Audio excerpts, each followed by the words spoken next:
안녕하세요, 여러분.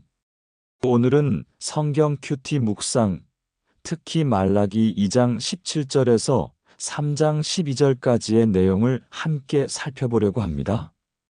제목은 방귀 뀐 성도가 성낸다? 입니다. 이 질문은 우리가 사람의 마음과 행동을 어떻게 이해할 수 있을지를 생각하게 만듭니다. 먼저 말라기 2장 17절부터 3장 6절까지의 말씀을 통해 주께서 임하시는 날에 대해 이야기해 보겠습니다. 이 말씀에서 하나님은 우리의 태도와 행동을 주의 깊게 보신다는 것을 알려주십니다. 우리가 어떤 마음으로 살아가고 있는지를 꿰뚫어 보시죠. 그러니 방귀를 뀐 성도가 성내는 이유는 결국 그 사람의 내면에 있는 갈등과 불만이 드러나기 때문입니다. 이어서 3장 7절에서 12절까지는 11조에 대한 말씀입니다. 하나님께서는 우리가 자발적으로 그분의 뜻을 따르기를 바라십니다.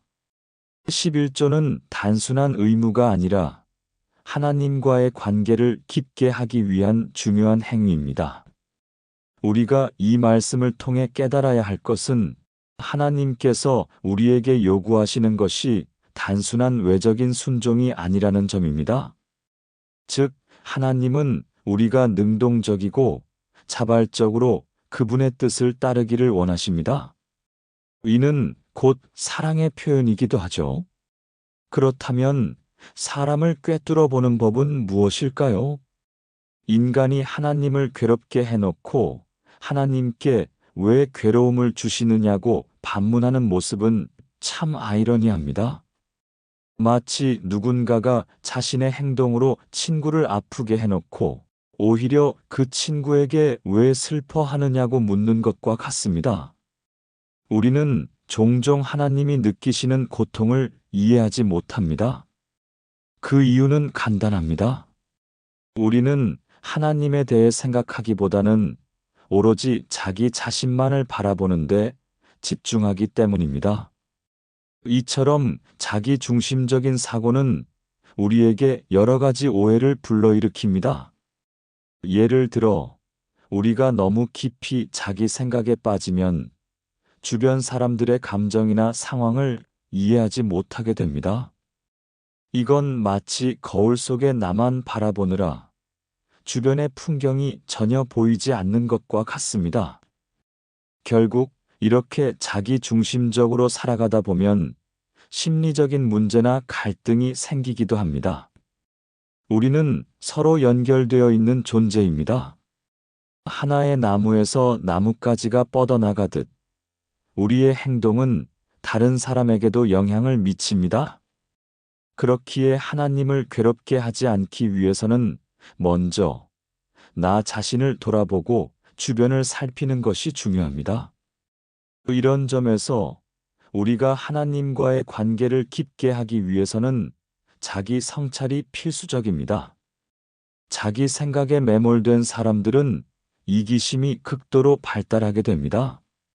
마치 작은 불씨가 큰 화재로 번지듯 그들의 이기심은 주변 사람들을 불편하게 만들고 손해를 보게 되면 공격적으로 변하는 모습을 보이기도 합니다. 이처럼 자기 중심적인 사고는 다른 사람의 말을 왜곡해서 해석하게 만들기도 합니다. 즉, 남을 생각할 줄 모르는 사람은 하나님도 제대로 생각할 수 없습니다. 하나님을 생각한다고 해도 결국 그 생각은 자기 이기심에 비춰져서 왜곡됩니다.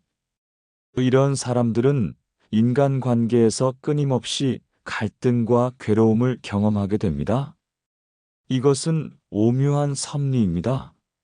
하나님에 대해 모르는 것이 현실에서의 괴로움과 깊은 연관이 있다는 점에서 우리 삶의 여러 문제들은 결국 자기 자신의 내면을 돌아보는 것에서 시작된다는 사실을 깨닫게 됩니다.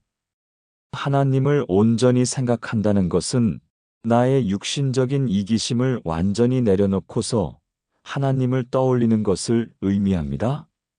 마치 어두운 방에 불을 켜는 것처럼 이 과정은 내 마음속의 혼란을 정리하고 하나님이 내게 무엇을 원하시는지를 생각할 수 있게 해줍니다. 이러한 능력이 발달하면 지금 이 순간에도 하나님께서 나에게 바라는 바를 느끼고 그에 맞춰 행동할 수 있게 됩니다. 이런 능력은 단순히 신앙의 문제가 아니라 현실에서도 현명한 선택으로 이어집니다. 우리가 하나님을 생각할 때 나의 이기심이 사라지면 상대방의 입장도 자연스럽게 이해하게 됩니다. 이는 마치 두 사람이 서로의 마음을 읽고 조화를 이루는 음악을 만드는 것과 같습니다. 상대가 무엇을 원하는지를 알게 되면 그들의 의도를 파악할 수 있게 됩니다.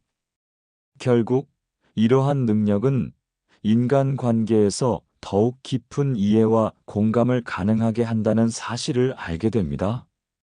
즉, 이런 능력이 발달하면 상대의 의도를 순간적으로 알게 됩니다. 마치 감정이 담긴 색깔이 눈에 띄듯 상대방의 비언어적인 표현을 통해 그들이 진짜 원하는 바를 파악할 수 있게 되는 것이죠.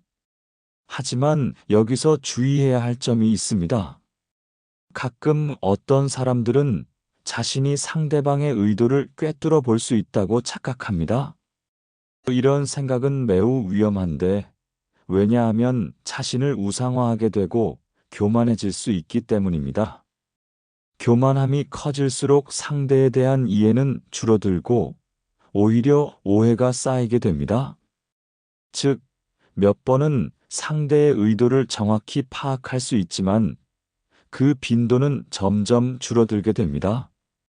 결국 교만함이 자신의 눈을 가리기 때문에 진정한 소통이 어려워진다는 사실을 잊지 말아야 합니다.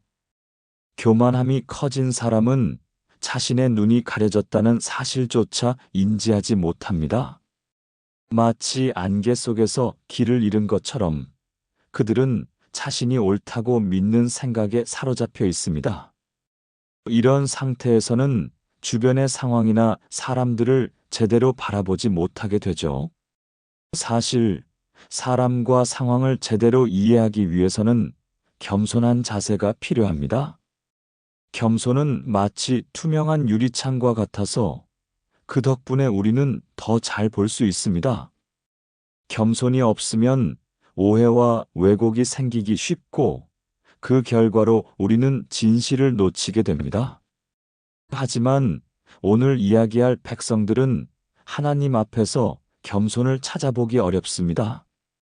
그들은 자신의 생각이 항상 맞다고 믿고 있으며 그래서 자신이 뭘 잘못했는지조차 모르고 있습니다. 오히려 하나님께 따지기도 하죠.